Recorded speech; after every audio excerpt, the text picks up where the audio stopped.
welcome to the Month End, the CPG Community Chat. The Month End will provide emerging CPG brands real-life knowledge into the accounting, finance, and operational worlds. Our guests will be key stakeholders from those same brands as well as other key contributors to the industry, all of which have vast experiences and insights that will be shared with the audience. Welcome to episode 11 of the Month End podcast. Today we have Sonny McCracken from Après. I'm very excited. I've known Sonny for several years and looking forward to the chat. How are you doing today, Sonny? I'm great. How are you? I'm doing good, man. I love the swag hat there showing off for the video podcast here. I love it. So I know what I lack in a background on my wall, I make up for in a hat. There we go. Awesome. So while we get started, let's chat about Après. So what is Après? What do you sell? How long have you been in the business? Just get a little high level elevator pitch on Après so that the audience can understand where you're at or what you do.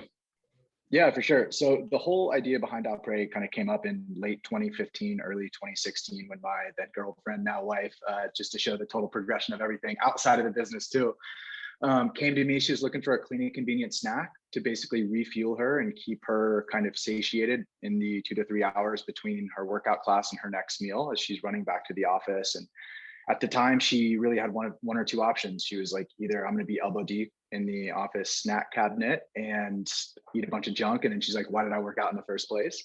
Or alternatively, she doesn't eat anything and then she's ravenously hungry at her next meal and then overeats. And so she's like, well, why did I work out in the first place? So the original impetus or genesis for this was really creating a healthy snack that could really deliver that 2 to 3 hours of satiation to bridge the gap between a workout and a meal. Since then, we've evolved and we have a plant-based protein drink, and that's like the core SKU that we ended up kind of launching into the market to solve this need that she had. But we've since seen it become a bit more agnostic around kind of when or why you should use the product, and it's kind of more of an anytime kind of mini meal. Whether it's in the pandemic, we've seen people using it as a quick kind of get up in the morning and I've got a million things to do, so I'm going to have it as a light breakfast to save me some time. Obviously, we have people using it as post-workout kind of recovery, and then we have people using it even to kind of solve the sweet tooth thing after dinner. It's been getting back to the strategy behind why we launched this, though. When my wife came to me with this idea, I'm a former athlete, so I played football in college. So the intersection of fitness and nutrition was always kind of very important to me.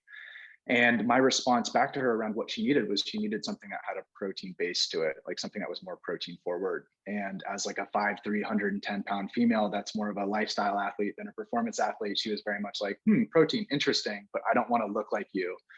And, like the way that you did in college with a football neck is what she called it. And that was kind of the first light bulb for me. It was like, wow, well, there's a totally different story about protein that you should be aware of. And it's not just about adding bulk and biceps and running faster, jumping higher.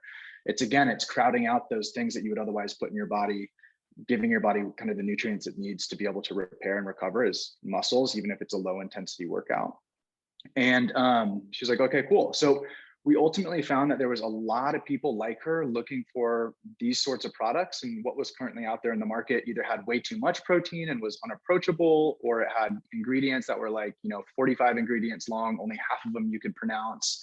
And, your daily vitamin mineral blend, which she's like, I don't want a whole bunch of vitamins and minerals and shakes. The branding was off, and then the taste left a lot to be desired. So we felt there's a huge opportunity here to really kind of create something new and novel for this incremental consumer into the space, tell a different story about protein, launch digitally to test and iterate, and really kind of figure out what's working with the product and what's not. And serve this incremental consumer into the set, which is something that you hear retailers always being really interested in as well. So to me, it was kind of this series of light bulb moments around this opportunity that really sounded compelling enough for me to leave my job at the time to go chase it down.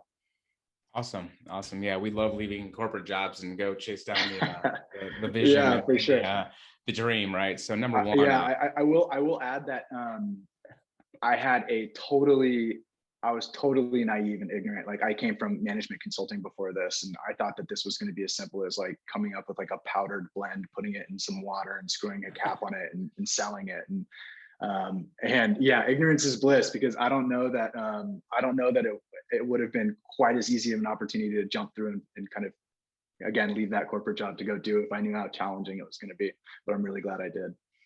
Yeah, it's definitely a learning process, and from your management consulting days and your college days at Harvard. I think we're going to get a good little conversation here around some metrics and financials and things like that. So I'm looking forward to it. But it is amazing, kind of going back to the brand kind of background, it is amazing how the different subsets or target markets there are within a specific, protein drink. Like, what is it, the big bulk football guy, the weightlifter, but what about the yoga athlete that just wants a little bit of a performance, or not a performance, lifestyle like hit. So it's interesting where that came from.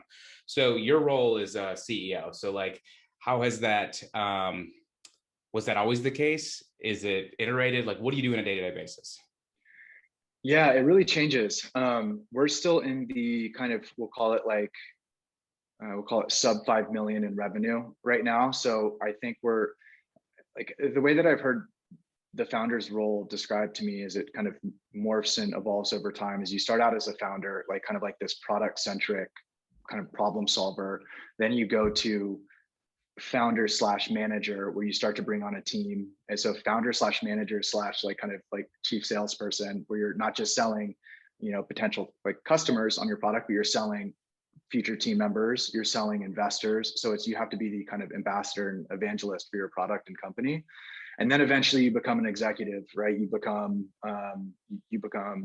more robust in your processes and kind of what you have in place. You kind of push down more decisions to your team as you get more comfortable with what's happening in a business. So you can focus on the big things that are going to make the most meaningful impact on kind of like what the total business outcome looks like. So for me right now, I'm somewhere on that path and that evolution. Kind of still very much like the founder. Like, we're working on a ton of product development stuff right now, and I feel like that's where my spark, the original spark, still lives.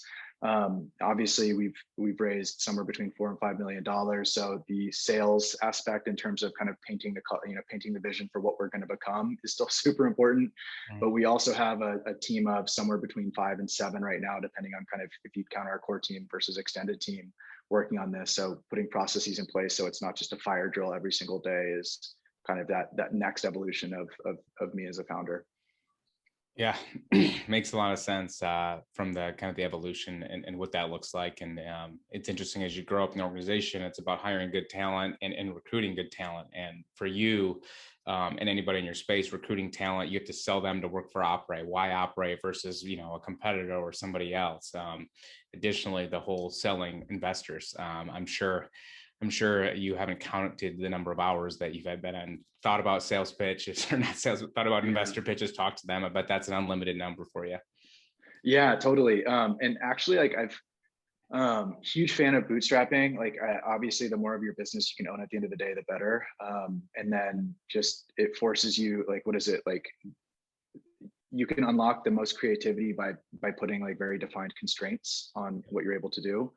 And money is obviously the biggest constraint for early stage businesses, or at least so far that I've encountered. And I think probably most would agree with me there. But I actually found that investor convos early on in our life cycle were fantastic. I mean, first, it's really fun to meet new people. And then you get really smart people in the space asking you questions that maybe you haven't thought of. Again, I'm an outsider. I came into this world from, a world that was totally different. And so I didn't know what I didn't know. And, even if investors aren't telling you the answer, and even if you're going to screw up some along the way in terms of how you respond, you learn to think about things through their lens, which can be really helpful. So I actually really enjoyed kind of the process of getting to meet tons of people. Now that we have an investor team built out, and we have advisors, and we have people in the business, and I know more of what I'm doing versus where I was 4 years ago, I find them to be like kind of not quite as helpful and more of a drain on my time and resourcing. But at the end of the day, like, I am super thankful for the people that we have in this business that can provide more than just capital, and whether it's a pat on the butt that's like here to celebrate your victories with you, or to kind of help co-solve some of the problems that you inevitably face, especially with this last year in COVID. Definitely. Moving on to kind of sales channels and kind of, where you started and where you are at now. You coming from the finance world, the management consulting world, like, I know you probably had a fantastic model and a mindset of this is how we're going to do it. This is the metrics. This is the cost to acquire customers. This is what it's going to be. So kind of go through your process where you were 5 years ago when you were putting that together and imagining this, and then all of a sudden, what decisions did you make, and now where are you at today from like a sales channel perspective, and kind of how has that evolved over time, and what are the decisions that you've made with that? Yeah, wow, big question. No, it's again kind of like everything I've answered so far. It's an evolution. When I first started out, my approach to building the business was like, okay, like I'm going to talk to as many people as I can that have been in the space as possible to get an understanding of kind of like what the benchmark targets are, whether it's margin, whether it's velocity in a door, whether in digital it's customer acquisition costs, or kind of all of those things, so that I could at least put something on like into a financial model and build a plan. Right. And like the one thing you know about your financial model or plan is that it's going to be wrong. And it's just, you just try to like limit the variance of how wrong it's going to be.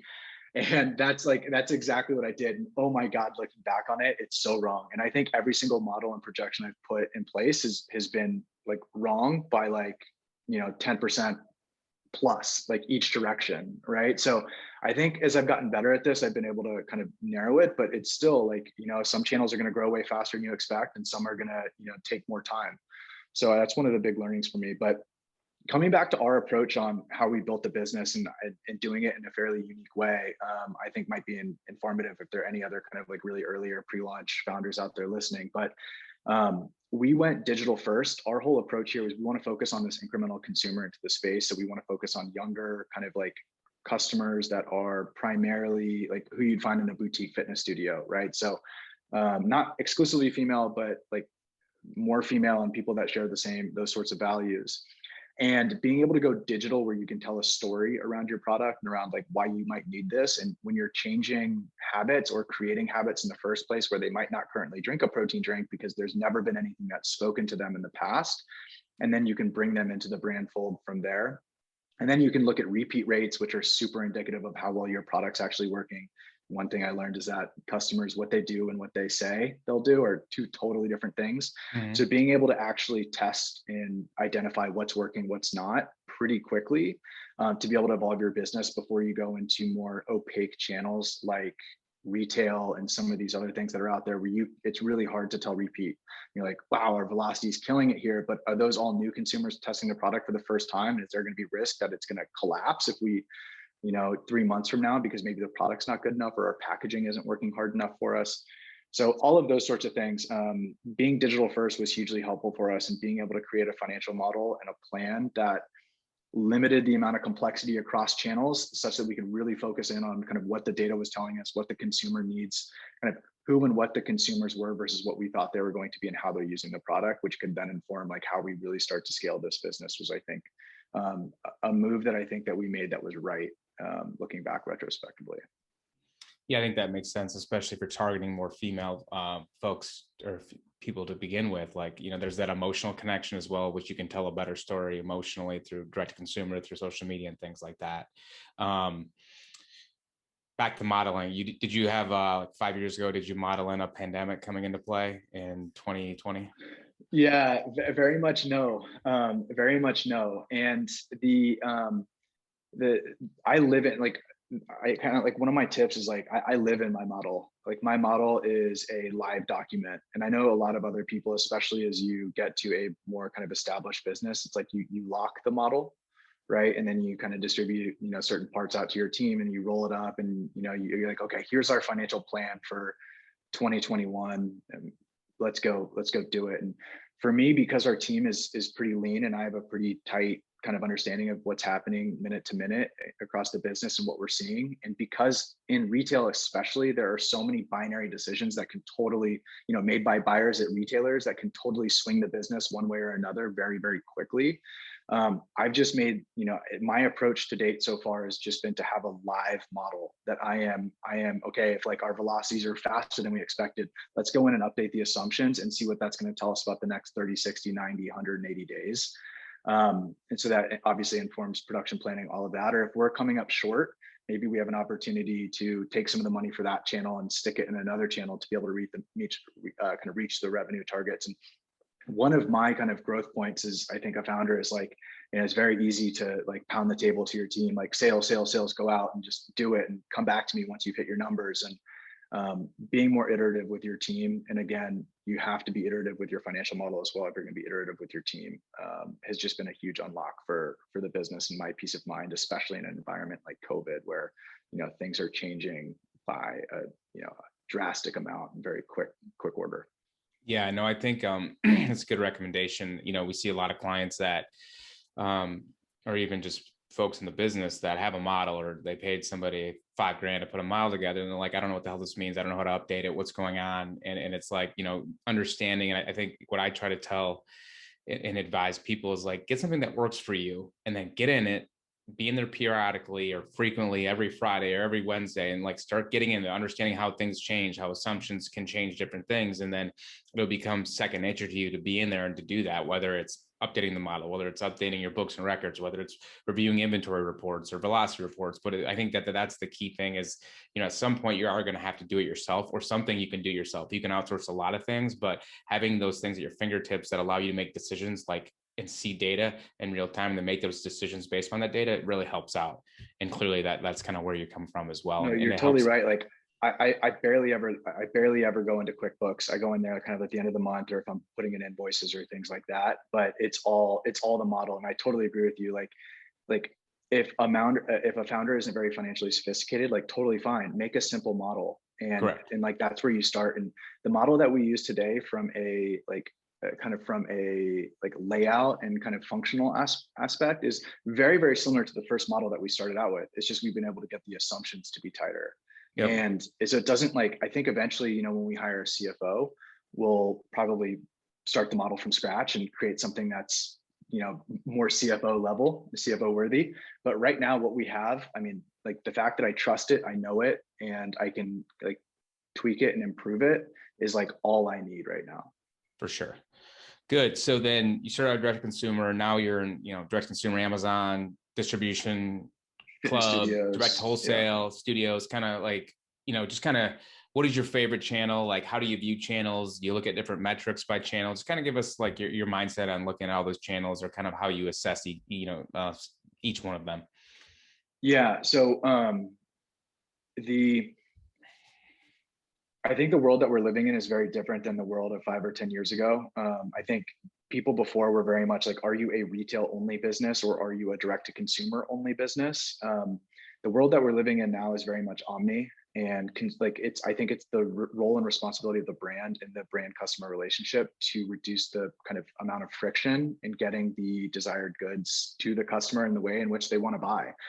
And so for us, we are, as you mentioned, we're in so many channels. Probably like I'd say we're generating significant revenue from 5 channels.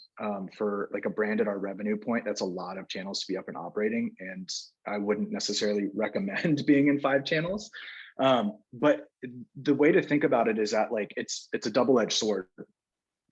On one hand, the channels all talk and compete against each other to an extent, right? So your pricing, you have to have fixed, like kind of pricing that makes sense across all channels. You can't have, your direct, for example, our direct to consumer, when we were only direct to consumer, we weren't worried about pricing against the category. We were just pricing our product for our consumer. So our prices were way higher, which allowed us to have a much more sustainable margin in the business.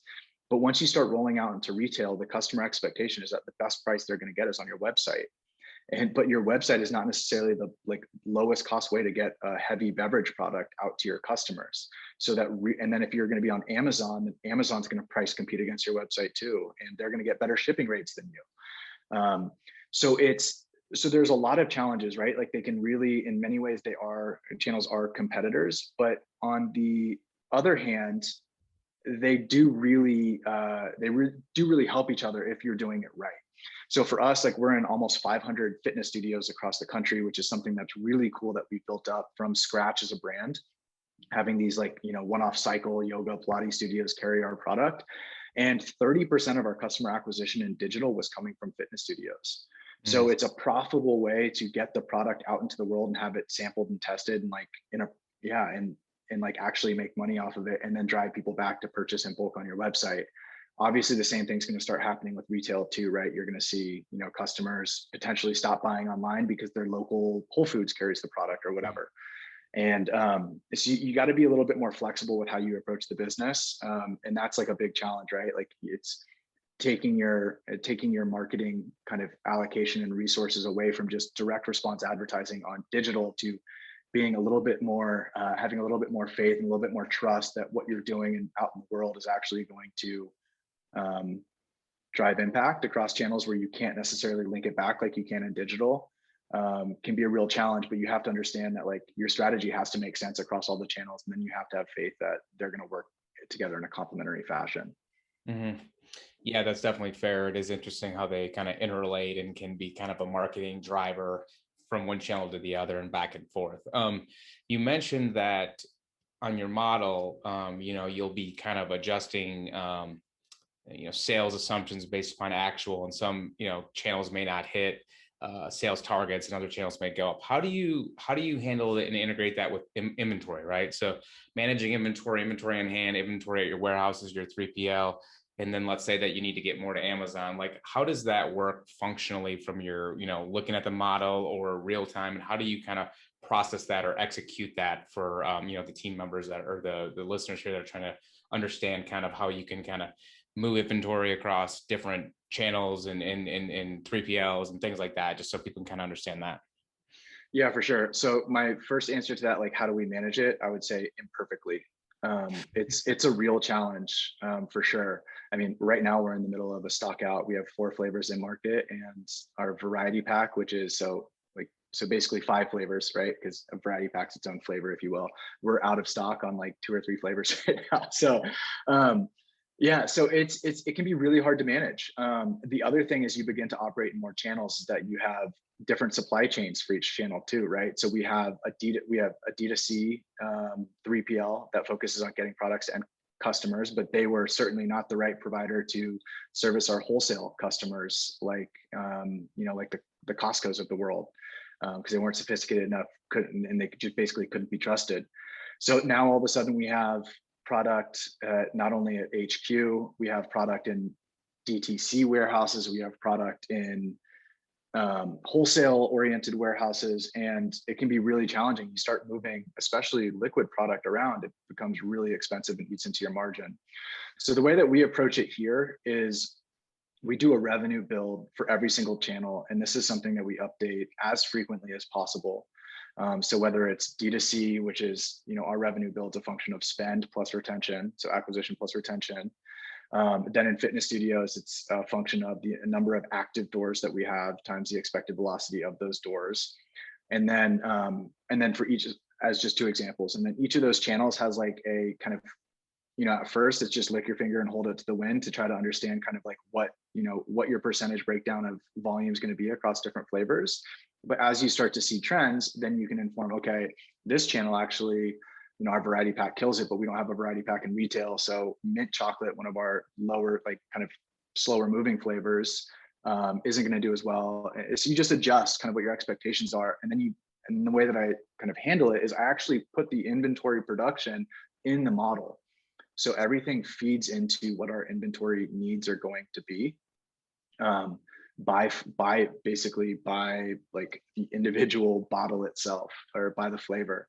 And then we go and we try to produce against those needs, while also thinking about the constraints around working capital, cash flow, and all of those things as well. So for us, our model is a cash model. So basically, the very last 2 lines of the model tell us like what the cash impact is of that month, and versus the dollars that we have in the bank. So we have a very clear understanding of runway, and that takes into account, the channel, like the average kind of terms of the channel, right? So like retail, we're, average net 20, I think, because we have a blend of net 10 and net 30.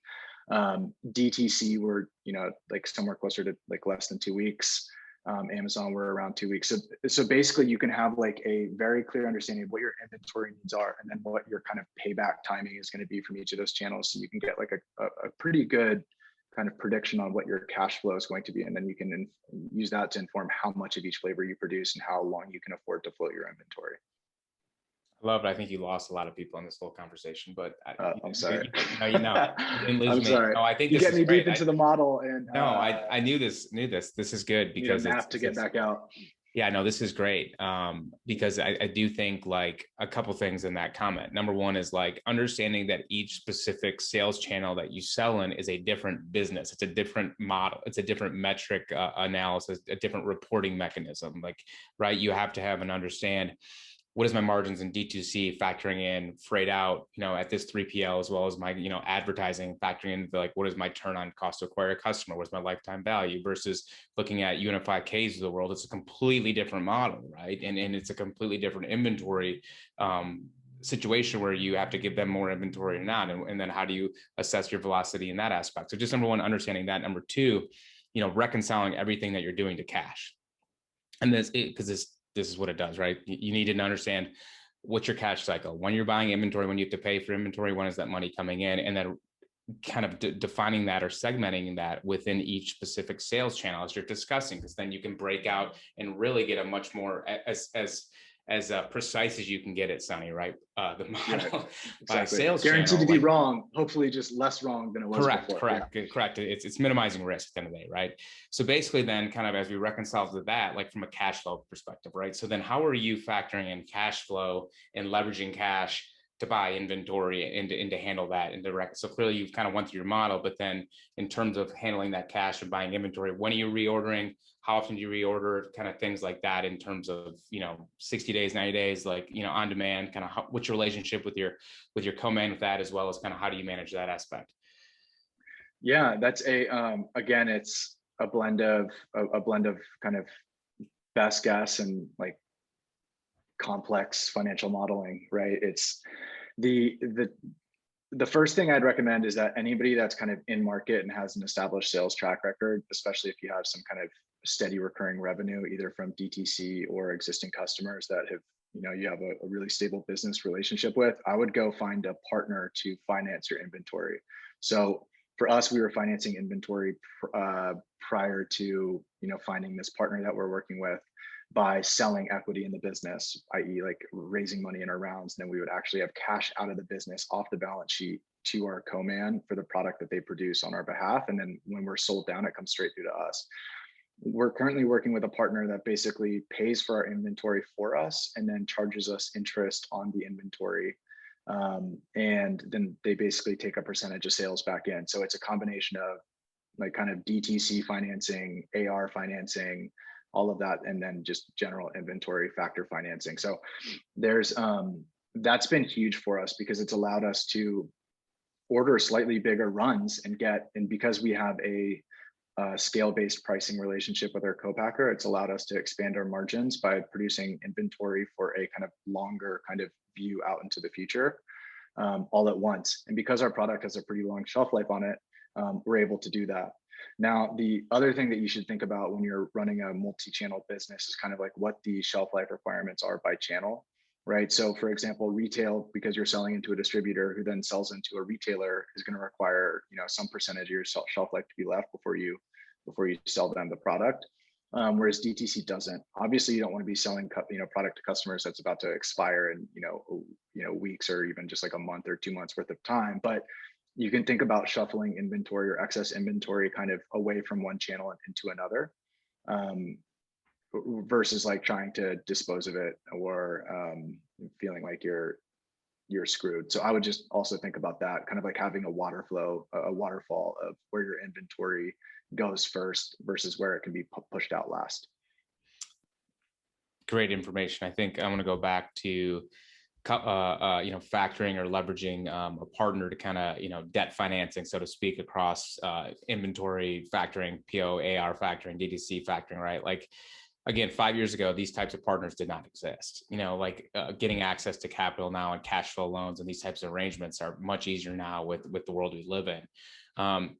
A lot of people get blinded by interest rates or fees that they're doing. And you got to understand when you're doing that, like if you're not going to do that, you then need to raise equity, which then you're giving a percentage of your ownership away. So what is the fine line of that interest rate or debt rate, right? It really isn't that huge of a deal when you're small, as long as it's not massive, right? It's about kind of understanding that. But then I think the biggest thing that Sonny said here was that you can take that relationship where you're paying some interest and fees on, and then also then have a relationship with your co-man and possibly get a couple more points of margin on, because you're going to be more proactive in literally creating inventory or having them, manufacture inventory, as well as so you can basically kind of get some savings over here while you pay more over here, right? So it's kind of understanding that aspect of how it can impact it and leveraging specific relationships or cash you have to maybe offset some of those interests in different manners. So just kind of thinking that process through, and at the end of the day, having just kind of consistent inventory helps out clearly of just keeping customers coming through the door and things like that. So I think that is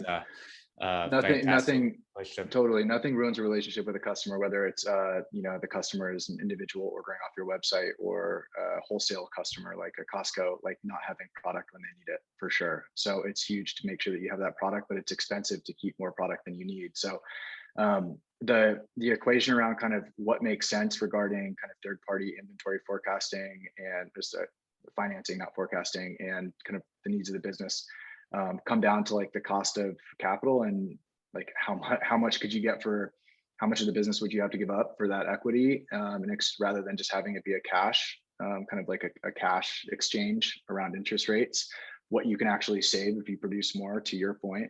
And then finally, it's what your growth rate is for the business overall, right? If you're growing at a rate that's significantly faster than the interest rates that you're paying to support your business with inventory, then it makes a ton of sense to just finance that, for sure. Yeah, I love it. This conversation's been awesome. We're nearing the end here. So Sonny, let's end here with one do and one don't. So what does one do to the listeners here in the emergency CPG? These are going to be funny because they might be a little bit double speak. But the first one is, like, as a CEO, if you will, or as someone that has a lot of stuff going on across the business. Hold on one second. I actually just lost you on Zoom. Okay, here you are. Sorry, I was getting a call. The first thing is, like, spend the time where it matters, right? And then hire good people to handle the day-to-day stuff. And the more important something is, or the more thought it takes, or the more kind of strategic direction your team needs, the more time you should be spending on it as a founder. The more kind of just, kind of plug and play or just routine something is, the more you should not be doing it. But you have to have somebody you trust do it. Otherwise, you're going to be looking over their work, or if you don't trust it, you're not actually getting leverage into the business. So, for example, like a huge part of that is back office accounting, things like that, which we have you guys do for us. If we didn't trust you and I was having to go back to the financials every single time that you guys did them because I didn't believe them, then that's not actual real leverage for the business. So make sure that you create time for yourself as a founder to do the things that are high impact and high thought, get other people to do the other parts for you. And the second, like the general don't introduce complexity where it's not needed. And this is something that is easier said than done. You're going to be presented with a million growth opportunities. And the more simple you can have your business, like I remember when I was creating this, I'm like, okay, I'm going to put powder and water in a bottle and I'm going to screw the cap on. And then I'm just going to go out and I'm going to sell it to wholesalers and sell it digitally. And it's going to be easy. Complexity finds you, fire drills find you. And the easier and more simplified you can keep the day-to-day operations and strategy of the business, the more time you'll be able to have about how you can do it better, or what other things you can do. And then when you go do something different, or do something, add complexity into the business, just make sure it's a step change for the business, not a linear change. Yeah. I agree. Said by the guy that's in 5 channels and doing all sorts of stuff, like, but yeah, I mean, that's the common trade-off that we have to make around opportunities for growth. Yeah, exactly. You're going to have to iterate and identify opportunities and make decisions. But I think at the end of the day, don't add, this is how we've kind of ran Accountfully, is don't add complexity where it doesn't need to be, added. It's a waste of everybody's time and energy and it's not productive. So I love it. I love your do. I love your don't. I love the story. I love this conversation in relation to, much more focus on modeling and understanding inventory and kind of numbers focus. This has been awesome, Sonny. I really appreciate it. Before we leave, where can we buy Après? What is your favorite flavors? What are on the horizon? Just kind of, sum it up for us so we can get the listeners to go buy some product. Yeah, awesome. So we can be found on Amazon. We can be found on our website, which is drinkapres.com, drinkapres.com. Again, we're in 500 fitness studios across the country. So maybe you can find us at your local gym or fitness studio. We're about to roll out this summer with Lifetime Fitness across the country. So if you've got one of those near you, we'll give them a friendly plug right now. But yeah, it's a really exciting time for us. I feel like with COVID, it really impacting the kind of healthy on the go convenience category, like which is what our product kind of technically falls under. There's a lot of kind of defensive posturing that was happening last year, batten down the hatches, make sure we get through it and come out of it stronger. So now I think it's a really exciting time for our business to play offense, both in terms of driving, more opportunity for our core SKUs to be out there in the world with new retail partners, which we have some coming up. Which, well, if we're doing our job, we'll make sure that everybody hears about it. And we also have some new product thoughts too. And I think there's some really interesting things that we can do to help kind of bring better value to the lives of our consumers inside the protein category and out. So. Thank you, Brad, for having me on. It was a fun conversation. I loved working with you guys at Accountfully. Loved always chatting with you. You couldn't be further from the dry accounting guy that they, that the typical Office Space, movie makes out to be. So it's fun to work with you and your team. Your team's the same. Really appreciate the good work you guys have done for the business. And thanks again for having me on. Appreciate it. Yeah, we're sat downstairs in the basement with our stapler. Yeah, exactly. And your flair, right? Awesome. All right, Sonny, really appreciate it. So that's episode 11 of the month end with Sonny from Après. Again, www.drinkapres.com. Go check them out, and I hope you enjoyed the chat.